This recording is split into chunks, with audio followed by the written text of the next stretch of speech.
আসসালামু আলাইকুম। চাকরি প্রত্যাশী ভাই ও বোনেরা সকলে কেমন আছেন? আশা করি খুবই ভালো আছেন। তো আপনারা জানেন ইতিমধ্যে 2 জুন থেকে সমাজসেবা অধিদপ্তরে আবেদন চলতেছে, 23 তারিখ পর্যন্ত চলবে, 23 জুন পর্যন্ত চলবে। তো যারা যারা আবেদন করেছেন তারা এই চাকরিটা খুবই ভালো, অনেক পদে আবেদন নেবে। তো আপনারা কি পড়বেন, কি পড়লে পরীক্ষায় কমন আসবে, সেটাই আজকে তোমাদের আপনাদের জানাবো। এবং বাংলা থেকে কি পড়তে হবে আজকে সকল বিষয় নিয়ে আলোচনা করবো। তাহলে চলো দেরি না করে ভিডিওটি শুরু করা যাক। আর আজকে সেশনটা হচ্ছে বাংলার উপরে। তো বাংলা থেকে কি পড়তে হবে চলো তোমাদের দেখিয়ে দিই। তো ইউনিয়ন সমাজকর্মী সমাজসেবা অধিদপ্তর বাংলা সেশন। তো আজকে ইউনিয়ন সমাজকর্মী পদে যারা আবেদন করেছেন তাদের জন্য বাংলা সেশন দেব। তো এটা সমাজসেবা অধিদপ্তরে যারা যে পদে আবেদন করেন না কেন এই সেশনটা খুবই গুরুত্বপূর্ণ। তো বাংলা ভাষা ও ব্যাকরণ।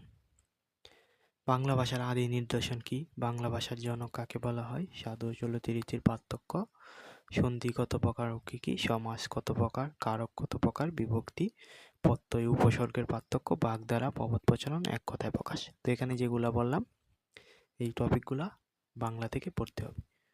সাহিত্য থেকে পড়তে হবে কাজী নজরুল ইসলামের কাব্যগ্রন্থ, রবীন্দ্রনাথ ঠাকুর কত সালে নোবেল পুরস্কার পান, বেগম রোকেয়ার বিখ্যাত গ্রন্থ, মাইকেল মধুসূদন দত্ত এবং জসিমউদ্দিন।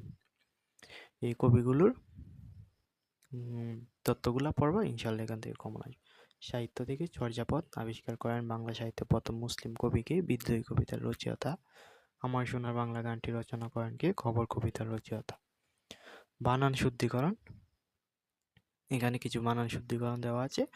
তো মূল কথা এখানে যেগুলো দেওয়া এগুলা পড়লে হবে না, পাশাপাশি বানান শুদ্ধিকরণের যে টপিক আছে এই টপিকে যতগুলা বানান শুদ্ধকরণ আছে বিগত সালে এসেছে সেগুলো বেশি বেশি পড়তে হবে।